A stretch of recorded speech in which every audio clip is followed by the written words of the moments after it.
and you can buy it on Amazon. And then tonight you will also hear 2 songs from Anton and also his wife, Fruyon. And this is the program. I will first say something about interprofessional work. Then Anton and Fruyon will come in and sing. Then I will say something about Hannah Arendt. Then we will have a second song. And then I will say something about when teachers meet social workers.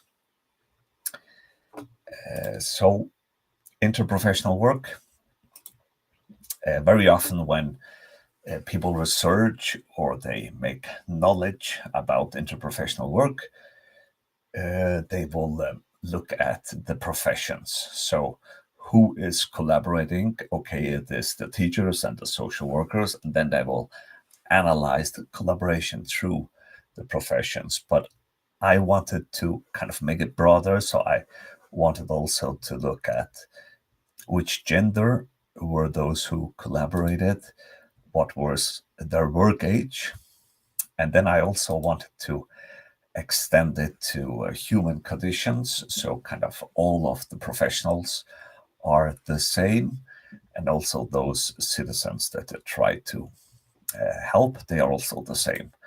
And for that, I have used something from existentialism. There is mortality, which is from Heidegger, which means that because you die one day, then you will have to make choices throughout your whole life. And then I have used the concept of natality, which is from Hannah Arendt, which means that everything is born again and again and again. And then all human beings, they live on the same earth. So all humans are equal. And then I have also used that every individual being has a unique life story, and they also have unique political insertions, which is from this Hannah Arendt. And if I shall draw it together, then what I have developed here in this book is that I have developed an existential lens to view interprofessional work. And I have kind of put it together here. And this is also something that some American psychologists have, or social psychologists have phrased, that you are always like some other people, like all other people, and like none other people. So I have tried, when I have looked at the collaborators in the professional work, to look at all these 3 levels to get a broad view on those who are collaborating.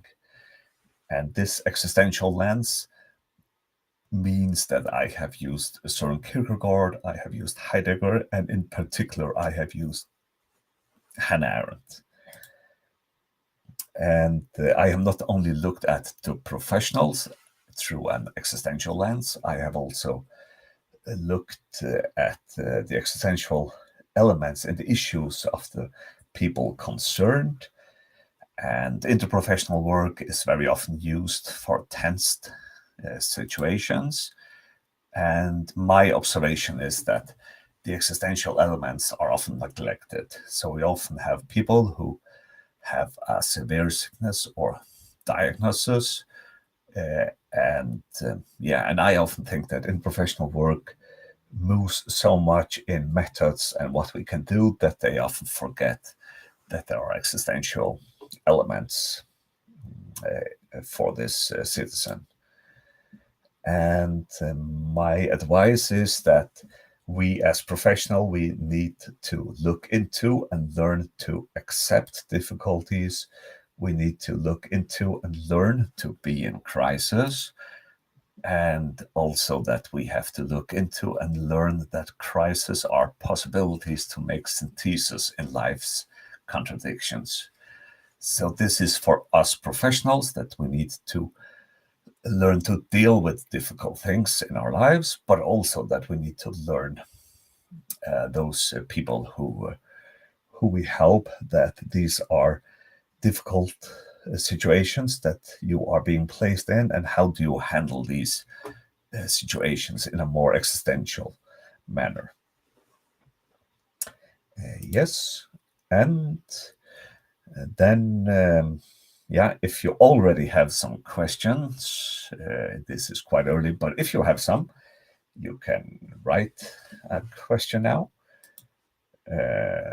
And let me go back. How do I go back? There, I think. Yeah. Yeah, I'm not sure it works as I intended, but anyway, if you have some questions, you can write them in now. And then the next thing is actually that we will have a song. So we will have a song now. The song is from Anton and Frujon. So they are welcome to join me now and to join all of you. And maybe I shall turn off this picture of Anton if I can find it. Oh, I'm over here.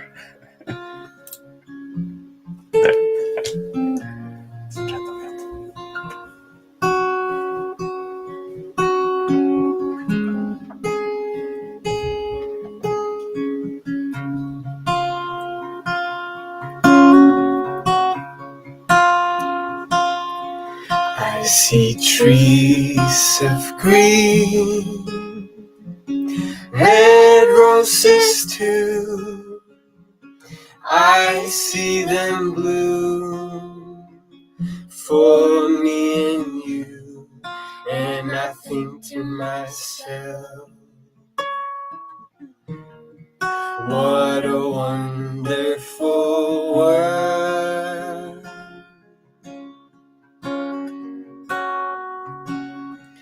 I see skies of blue, clouds of white, the bright blessed day, the dark sacred night, and I think to myself,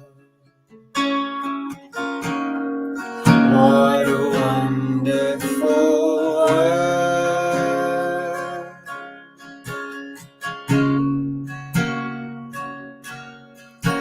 The colors of the rain, so pretty in the sky, are also on the faces of people going by.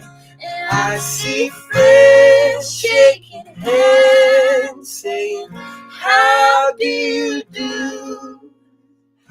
They're really saying, I love you. I hear babies cry, I watch them grow. They learn much more than I'll ever know, and I think to myself,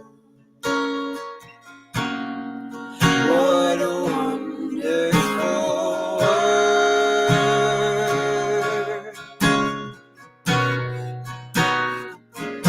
Yes, I think to myself, what a wonderful world.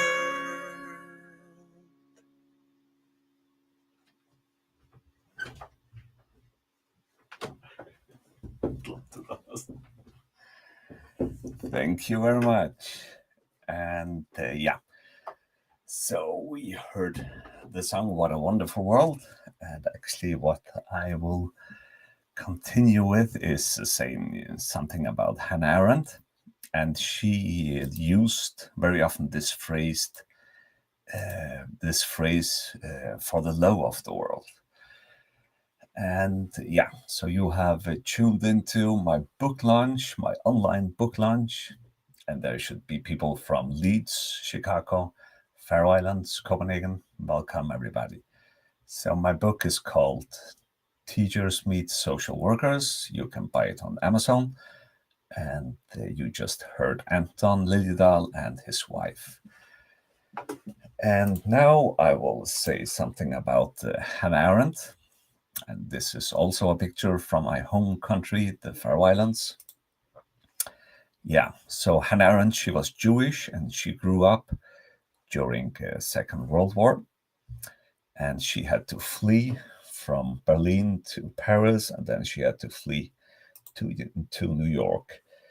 She was the student of Martin Heidegger, and what is a bit controversial is that they actually had a love affair when she was quite young compared to him. And yeah, it was for a short while, but Hannah Arendt, she admired Heidegger the rest of her life. Not as a lover, I think, but as a great thinker. And then Hannah Arendt, she was a lone woman in the world of philosophers, as you can see portrayed on this picture. And then she is famous for writing this book, which is called Eichmann in Jerusalem, a report on the banality of evil. So when Eichmann was put on trial in Jerusalem, she asked to be sent over to Jerusalem for the New Yorker, and then she reported continually from the court, and her conclusion was that Eichmann was not kind of radical evil, but he rather suffered from a banality of evil, which was that he was not able to think from other people's perspectives. So he was just obeying whatever he got of orders, and he was not kind of thinking what he was actually doing, because he was asked to do calculations on how many Jews to transport in the most efficient way and how to kill most Jews in most efficient ways. And he just did it without thinking about what he was actually doing. And that is what Hannah Arendt calls the banality of evil. And she makes a judge on the last pages of the book that he shall sure be sentenced to death, but it's not because of radical evil, but it's because of the banality of evil that he possessed. And yeah, and then I am in Copenhagen now, and Hannah Arendt, she received the Sonning Prize in Copenhagen. And yeah, what I have used from Hannah Arendt is her work activities, and I have focused on collaboration in these work activities. So the first form of collaboration I call for organic collaboration. It's where people do all what they have to do kind of repeatedly. So we will have to eat, we will have to wash and stuff like that. And when we collaborate in those activities, then we will have to work as one body.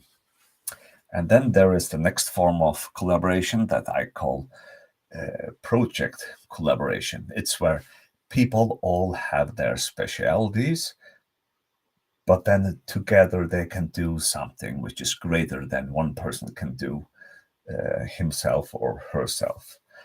And then the third mode of collaboration is where people exchange ideas. And this is a deep form of collaboration, which is my kind of wish for interprofessional work, that people exchange ideas. And then I have also worked with the activity of thinking, Hannah Arendt's activity of thinking. And this is where you digest exchanged ideas. So when you have been in a conversation with other people and exchanged ideas and ways of thinking, then you need to go back to yourself, and you need to have peace to digest what you have been hearing from other people. Yes. And Yeah, and now I will actually apply it to my issue of social workers and teachers. But before that, we will hear a song and just remind you that if you have some questions, you can type them in here. And yeah, you can type them in here. And there are already people who say that the song is wonderful and they look forward to read the book. Yeah, so you are tuning into my book launch, and the book is called Teachers Meet Social Workers. And yeah, you also hear music from Anton Liljedahl and his wife Frion, which will sing their second song now. Welcome. Thank you. I'm not sure if they can see you, Anton. Can they see you? When I move out, maybe. I have to. There.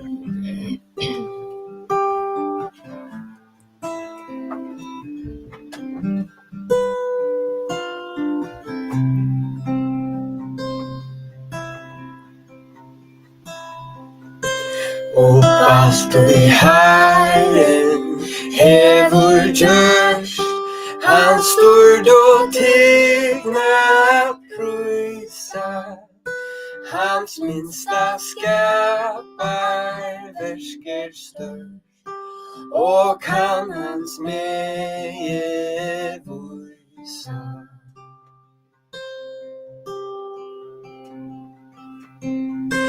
Og jingo kongar frammare, og vurst og meie mesta, tar megna vår minsta blä, og nåt å lägga festa.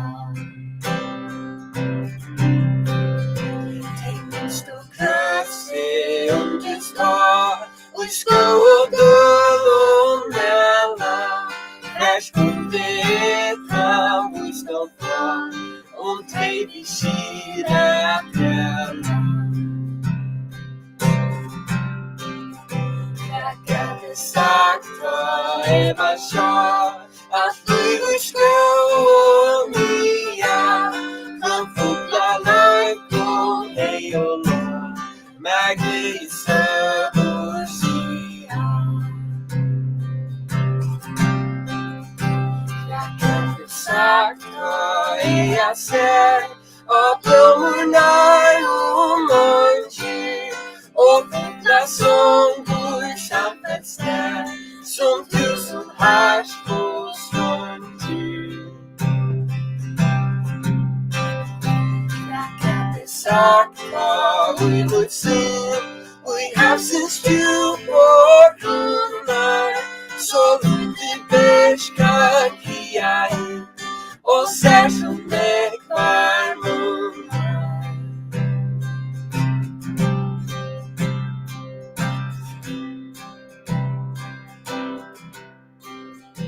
Og samfunnet lov til drottne ber, to hamsens manna skjerne, halleluja, god misile, og himmelen amen sverre.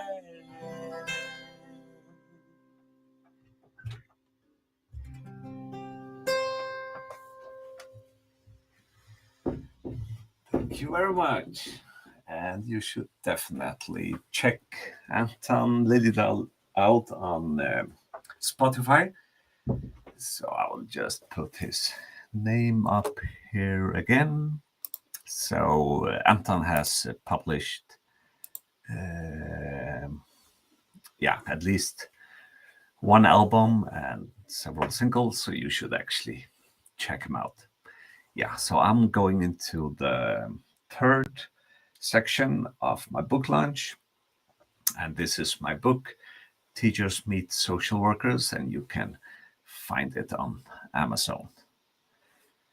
And my third section is When Teachers Meet Social Workers, and yeah, for this, I wanted to portray the situations of the children that teachers and social workers talk about. And yeah, I said earlier that my contribution to the field of interprofessional working is to somehow hold the pain that these people are feeling in your hand and be able to look into the pain. And for that, I have written the interviews that I have made with the teachers and social workers in like a poetic representation. So it's kind of easier, I think, to see the pain that is involved. And this is a case where we have a small girl. She is called Jette. And Jette is a very quiet girl. And the teacher is concerned about her. And then the teacher talks with the social worker about Jette and what they shall do with her situation. And I will just read the poem up. That so we planned a meeting with both parents to discuss Jette's problems.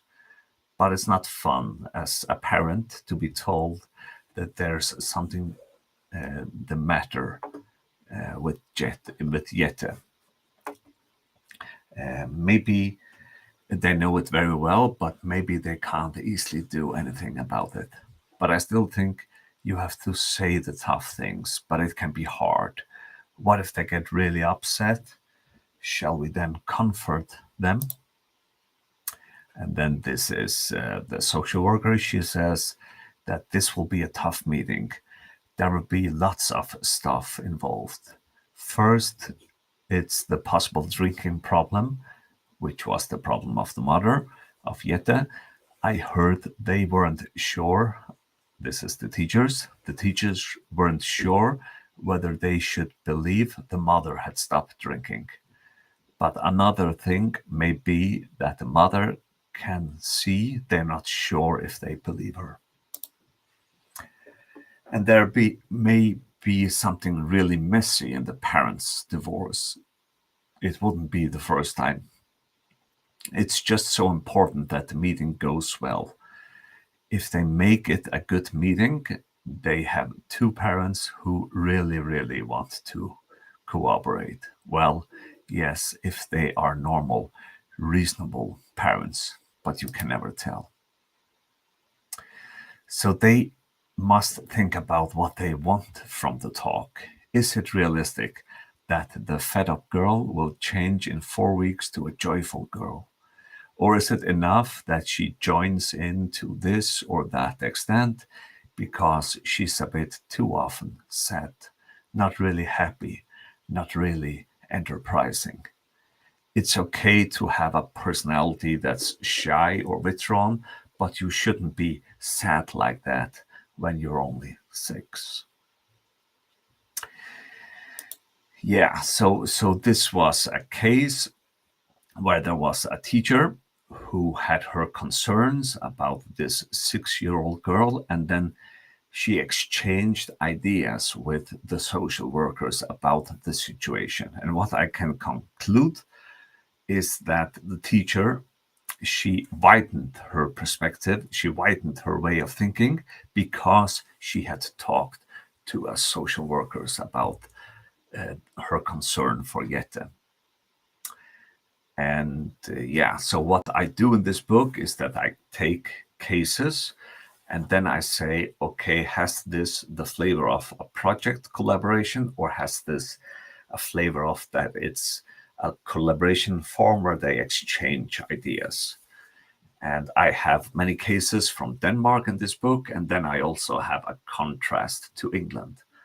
And what my conclusion is that in England, you have more project collaboration, that when there is a child that you have social concerns for, they have a lot of procedures, a lot of tools that they read the situation of the children. And this is what I call a project collaboration.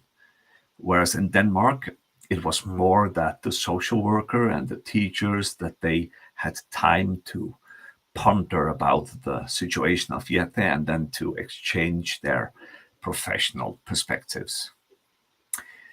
And and as you can hear, I am more fond of kind of what I saw more of in Denmark. But I'm not saying that we shall not have project collaboration in some incidents. For example, if there is violence or sexual exploitation, you should of course move quickly, and you need to have some project collaboration where the social worker does what she has to do and the teacher does what she has to do. But in many of these cases, because it's a very early stage, so it's not kind of violence and stuff like that, but there are some issues around the parenthood, then you are at such an early stage that I think it's better that we do a collaboration forum where we exchange ideas. And then I must say that I can see in recent years in Denmark that there are more and more instruments coming into the interprofessional working, and these instruments, they will draw the interprofessional work more towards the project collaboration form, and this is not good in my view. So I argue for taking an existential approach to interprofessional work. Yes. And so my contribution is that in interprofessional work, we would need to use this collaboration form where we exchange ideas. So we will have to reckon differences in ways of thinking. We will have to celebrate that we think and speak differently, that the social worker thinks and speaks in her way, and then the teacher thinks in another way and speaks in another way about a child that they have concern for. So we need to celebrate this, and we will also have to celebrate that our ideas, our ways of thinking about these issues, that they grow thicker and thicker, so we learn from each other. But then my last sentence here is that each individual always has to return to herself after we have spoken to a different professional. So kind of my fear is that if the teacher has a problem and then she seeks a social worker, is that the teacher just changes her way of thinking and kind of completely adopts the social worker line of thinking. So this is for me not a good interprofessional work. A good interprofessional work is where you are based in your profession and where you are standing. But then, of course, I want you to seek inspiration from other professions, but not to exchange where you are grounded. Yes, so this was my last small talk. So the book is called Teachers Meet Social Workers, and you can find it on Amazon.